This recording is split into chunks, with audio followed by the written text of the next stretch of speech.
শেষাংশে এসে আমি এটাই বলবো যে আমাদেরকে কোরআন এবং সুন্নাহ ভিত্তিক জীবন গঠন করতে হবে, এবং কোরআন এবং সুন্নাহ ভিত্তিক জীবন গঠন করতে গেলে সর্ববৃহৎ আল্লাহকে ভালোবেসে রসুল মুহাম্মদুর রাসূলুল্লাহ সাল্লাল্লাহু আলাইহি সাল্লামকে ভালোবাসতে হবে। যে হাদিসটি বলেছিলাম এটি বলে আলোচনা গুটিয়ে ফেলবো, ক্ষমা প্রার্থী, কারণ আমি জিজ্ঞেস করি প্রত্যেকটা জায়গায় যে কটাই খুতবা শেষ, এখানে জিজ্ঞেস করা হয়নি, আর আমি চার্ট দেখেছি যে 40 বলেই আমি আবার এই করেছিলাম, তো এই জন্য আমি আপনাদের কাছে ক্ষমা প্রার্থী।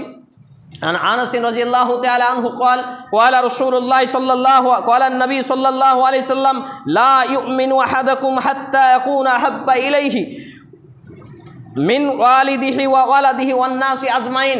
আনাস রাদিয়াল্লাহু তাআলা আনহু বলছেন, নবী মুহাম্মদুর রাসূলুল্লাহ সাল্লাল্লাহু আলাইহি সাল্লাম বলেছেন যে কেউ কোনো ব্যক্তি ততক্ষণ পর্যন্ত মুমিন, প্রকৃত সত্য মুসলমান হতে পারবে না যতক্ষণ না সে ব্যক্তি তার পিতামাতা, তার সন্তান সন্ততি, তার ধন ও মাল, এমনকি তামাম পৃথিবীর যত ভালোবাসার যা কিছু আছে, ওয়ান নাসি আজমাইন, সবার ঊর্ধ্বে নবী মুহাম্মদুর রাসূলুল্লাহ সাল্লাল্লাহু আলাইহি সাল্লামকে ভালোবাসার পাত্র না বানাই। সেই আল বুখারী কিতাবুল ঈমান 2 নম্বর অধ্যায়ের হাদিস নম্বর 15, আধুনিক প্রকাশনের হাদিস নম্বর 14, ইসলামিক ফাউন্ডেশনের হাদিস নম্বর 14 হাদিসটি বর্ণিত হয়েছে। সম্মানিত উপস্থিতি ভাই এবং বন্ধুগণ, তাহলে এখান থেকে আমাকে এবং আপনাকে যেই সব কাজগুলো আমরা মুসলমান হয়েও করি অথচ এইগুলো জাহান্নামে যাওয়ার কারণ, দিবারাত্রি করছি, দিন রাত করছি, এই কাজগুলোকে আমাকে এবং আপনাকে ছুঁড়ে ফেলতে হবে, বর্জন করতে হবে। আল্লাহ রাব্বুল আলামিন যেন আগে আমাকে অত্যবার উপস্থিত ভাই এবং বন্ধুগণকে, বাবা জীবনকে সেই পথের যাত্রী হওয়ার তৌফিক নসিব করুন। আমরা বলি আল্লাহুম্মা আমিন।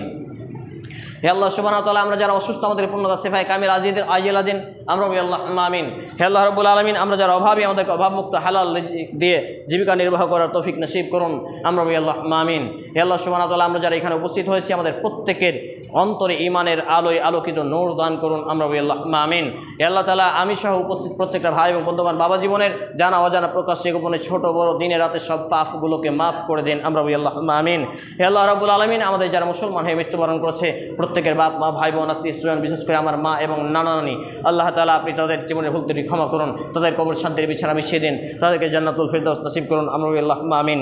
জুমার খুতবা শেষে আপনাদের কাছে অনুরোধ থাকবে, আমার আব্বার ডায়াবেটিক ফুড অর্থাৎ সুগার ফেটে গিয়েছে, পা পচে গেছে, সকলের কাছে দোয়ার অনুরোধ করব, খাসভাবে ব্যক্তিগতভাবে দোয়া দেবেন। আল্লাহ রাব্বুল আলামিন যেন তাকে দ্রুত সুস্থতা দান করেন। আমরা বলি আল্লাহুম্মা আমিন।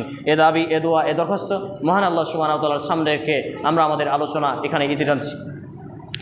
আল্লাহুম্মা সাল্লি আলা মুহাম্মাদিন ওয়া আলা আলি মুহাম্মাদ كما صليت على إبراهيم وعلى آل إبراهيم إنك حميد مجيد اللهم بارك على محمد وعلى آل محمد كما باركت على إبراهيم وعلى آل إبراهيم إنك حميد مجيد سبحان ربك رب العزة عما يصفون وسلام على المرسلين وآخر دعوانا الحمد لله رب العالمين والسلام عليكم ورحمة الله.